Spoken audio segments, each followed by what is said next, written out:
fiquei contente em ficar em casa sem fazer nada.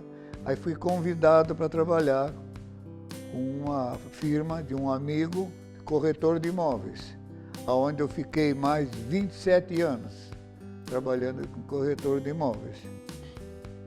Aí depois eu achei que chegava de trabalhar e passei a frequentar mais a praia e o meu hobby de pescar, né? Que até hoje eu ainda gosto de pescar. Não, eu sempre nadei, desde guri, desde a idade de 8 anos, que eu aprendi a nadar no Guaíba, eu morava na beira do Guaíba, né, na Tristeza, e eu comecei, dali para cima, eu sempre tive contato com água, sempre nadando, sempre. Por exemplo, aquelas travessias que quando eu estava no Grêmio Náutico União, nós fazíamos a travessia a nado ali do União Antigo, quando ele era do lado de cá, até o portão central do Cais do Porto, que davam 2 quilômetros ali de natação ali de nada. Eu fiz 3 vezes aquela travessia. Nunca me coloquei assim em lugar de destaque, mas pela satisfação de completar as 3 vezes a travessia. E fui remador do União também, bastante tempo, eu remava bastante. E jogava polo aquático também, no Grêmio Náutico União. Nós tínhamos o time principal e o time de treinamento. Então, a nossa função do pessoal de treinamento era treinar o time principal, porque o União tinha um time muito bom de polo aquático. E aí eu tive a vida inteira praticando esportes, vários esportes. Salto de vara, eu também fiz salto de vara, depois eu fiz salto de trampolim, em todas as medidas possíveis. Nós tínhamos um professor muito bom no Grêmio Náutico União e ele viu que eu gostava de saltar, me treinou, me acompanhava.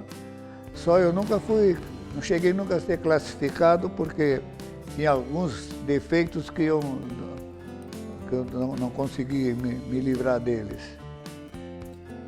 Como é que eu estou com 91 anos de idade e quando eu vou fazer a barba todos os dias, assim eu olho para eu digo, mas eu não tenho 91 anos. Para mim, eu acho que eu tenho menos pelo que eu tenho vontade de fazer, pelo que eu tenho vontade Eu estou sempre querendo inventar uma coisa ou outra. Se não é a minha mulher que me segura um pouco, eu faço demais. Envelhecimento ativo hoje é padrão, na verdade. Tudo mudou e não vai ser envelhecimento ativo que ele está se inserindo de uma maneira muito forte. E eu não vejo isso, na verdade, daqui tanto tempo. Hoje, os meus avós, os idosos de hoje em dia, quem tem acesso, eles conseguem se manter inseridos na sociedade. Porque quem trabalha, a maioria não quer parar de trabalhar, eu digo, se aposentar e cessar as atividades. Ficar um idoso, não, vou ficar na minha casa ou vou ser dona de casa. A pessoa quer se manter ativa na sociedade, em qualquer âmbito que tu for pensar, não, eu vou pra academia ou vou continuar trabalhando. Eu enxergo pela minha avó, assim, ela nunca trabalhou efetivamente na vida dela, assim, mas agora, como ela já é uma pessoa idosa, ela participa de atividades culturais na igreja dela, ela faz muitas viagens, minha avó viaja muito, faz esporte, ela tá inserida na vida assim, social de uma maneira bem efetiva. Ela muito mais independente do que os idosos de antigamente, que ficavam em casa fazendo tricô e cozinhando para os netos. Que é verdade, né? Como o envelhecimento ativo, estar inserido continuamente em qualquer coisa que tu quiseres, que o idoso tiver a intenção de estar. Ele não precisa parar hoje de trabalhar, ele não precisa pedir permissão para ninguém. Ele tem a vida dele e ele sabe disso. E acho que isso só tende a melhorar cada vez mais, no sentido de independência mesmo. O que a gente pode notar hoje, com a mudança de visão sobre ser idoso hoje em dia, a gente consegue perceber que o maior medo, além de ficar sozinho, é que o idoso sente de se sentir inútil dentro da sociedade. Ele tem muito medo de se sentir um fardo para os outros. Ele tem muito medo de ter que ficar em casa com alguém cuidando dele. Então, para ele, quando ele pode sair de casa sozinho, ir para o mercado, ir até a farmácia sozinho e conseguir se virar com a rotina dele, não que ele não precise de ninguém para viver bem. Claro, todo mundo gosta de companhia, mas para mim hoje, o idoso que consegue viver bem é aquele que consegue viver ativo. E ativo não é só questão de economicamente falando, ele não precisa só estar trabalhando, gerando renda para ele se sentir útil. Não, quando ele consegue ir nos eventos dele, quando ele consegue se divertir, consegue rir, consegue dançar, consegue se expressar, consegue ser confiante consigo mesmo, aí sim o idoso, ele está envelhecendo com saúde, ele está envelhecendo ativamente. Então, para mim, hoje, o idoso que consegue estabelecer essas atividades, ele está envelhecendo com qualidade de vida. Eu trabalho bastante. Eu deixei uma máquina cheia de roupa, porque nem tudo eu posso dar para ela, não tem tempo. 3 vezes por semana só. Então, eu fiquei fazendo uma porção de trabalhos à noite. Inclusive, eu gosto muito de escrever. Eu gosto de escrever prosa, mas faço mais em poesias. Só para minha mãe, que eu queria muito, muito. E então eu fiz muitas poesias para minha mãe. E fiz outras que não são dedicadas a ninguém, mas nós temos um caderno que a Doris, nossa filha mais nova, nos deu um caderno grande assim, para cada um registrar ali tudo que nós queremos ali a respeito do assunto que a gente quer e nenhum mostrar para o outro. Então, não sei se ele não espia o meu de vez em quando. E aí escrevemos ali, coisa, brincadeira, piada, qualquer coisa que a gente queira pôr no caderno esse, eu acho bem interessante, gosto muito. E na casa onde eu nasci, é o município de Rosário do Sul, e ele nasceu em Alegrete. E então a gente, de vez em quando ele estava dirigindo bem, nós íamos visitar Rosário e Alegrete. E ainda restam pessoas, pelo menos parentes dos nossos amigos. Os nossos amigos, a maioria já foi mesmo. E aí os parentes é que convivem com a gente. Eu tenho bastante livros e leio bastante. Ele lê mais do que eu, porque ele agora trabalha menos que eu. E eu quase não tenho tempo, mas leio também e gosto muito.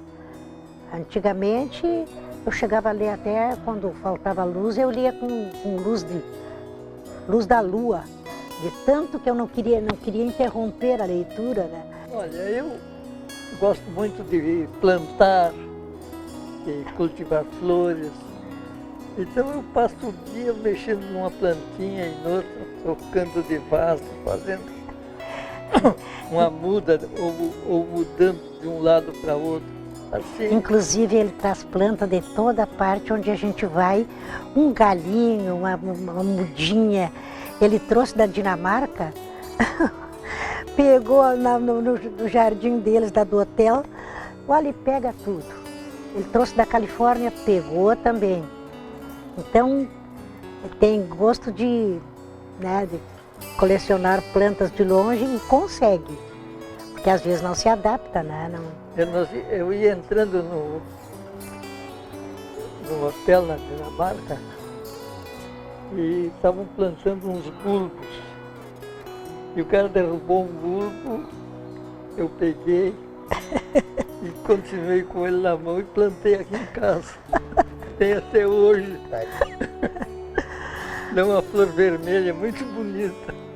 A ideia da Organização Mundial de Saúde, no que tange ao envelhecimento ativo, é manter, na verdade, as pessoas saudáveis o maior tempo possível durante a sua expectativa de vida, né?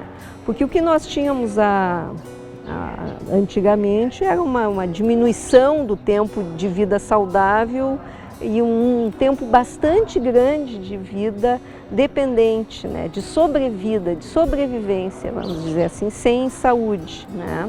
Economicamente, isso para o mundo inteiro isso é importantíssimo, né, porque um idoso saudável, a manutenção de um idoso saudável é muito mais barata do que um idoso doente, né?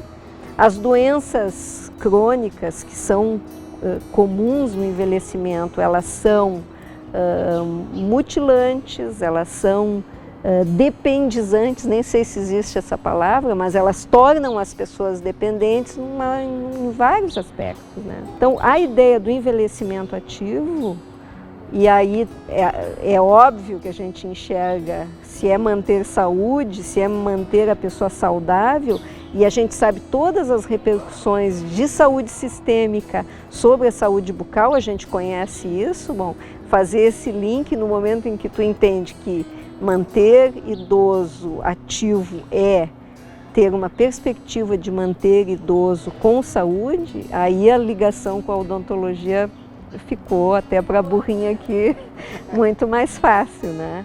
Na verdade, a gente tem deveres, né, e tem oportunidades em relação a isso, né? A gente vê hoje em dia o próprio idoso ativo, ele movimenta o mercado, né? Porque ele viaja, ele vai a restaurantes, ele tem 2 casas. Eu agora, como moro no litoral, por causa do trabalho da universidade, eu vejo assim que as pessoas se dividem durante o ano todo entre a sua casa em Porto Alegre e a sua casa no litoral, direto, assim.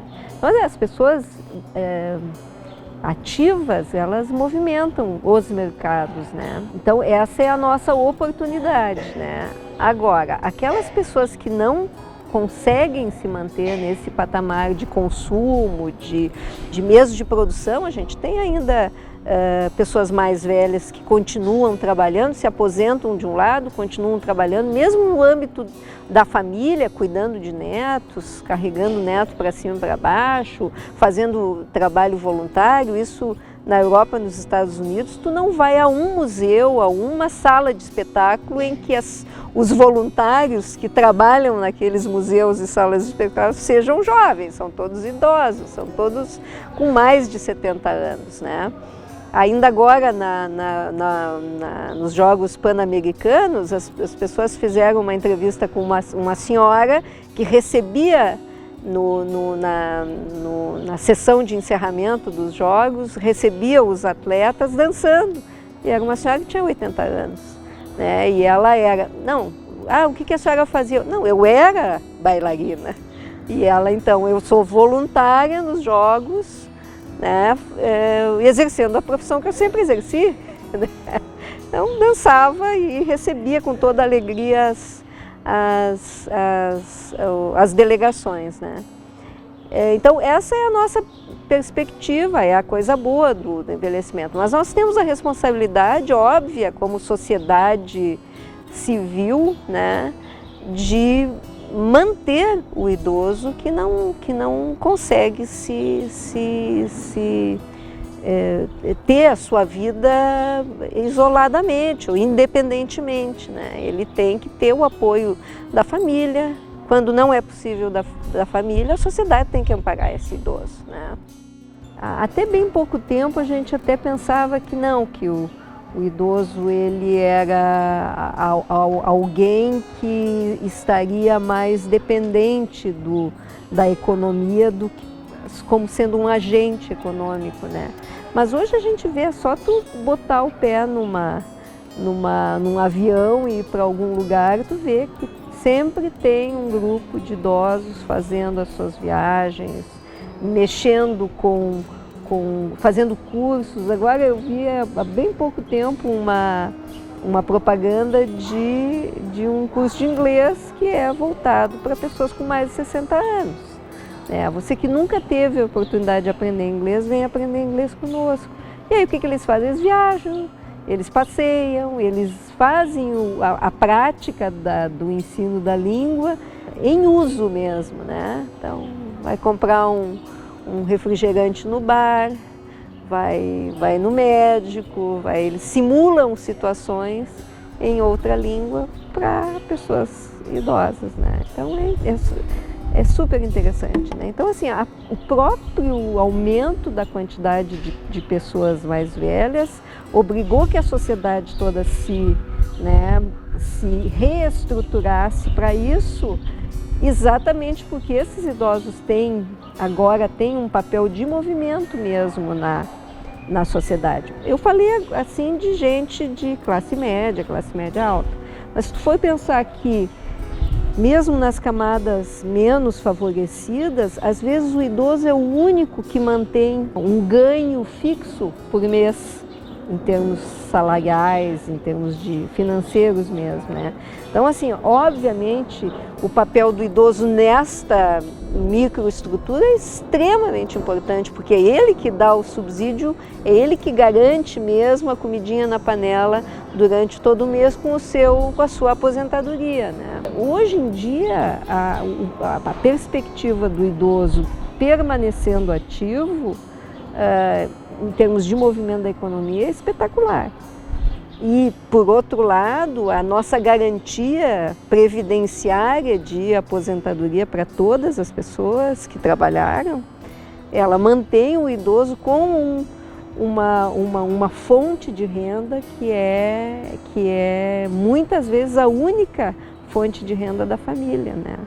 Então, isto é extremamente interessante. No mundo inteiro, é impressionante, assim, essa coisa do manter-se saudável, né? Eu não conhecia a ideia do envelhecimento ativo, mas na minha tese de doutorado eu ainda digo assim, que a perspectiva é que as pessoas morram saudáveis. A grande ideia mesmo é que, assim, eu vou viver saudável e vou morrer saudável. Vou morrer de velho, né? É o que a gente chamava antigamente, morreu de velho, o que ele teve? Não sei, morreu de velho, não teve doença, ele não simplesmente apaga, né? Mas é a perspectiva do envelhecimento ativo.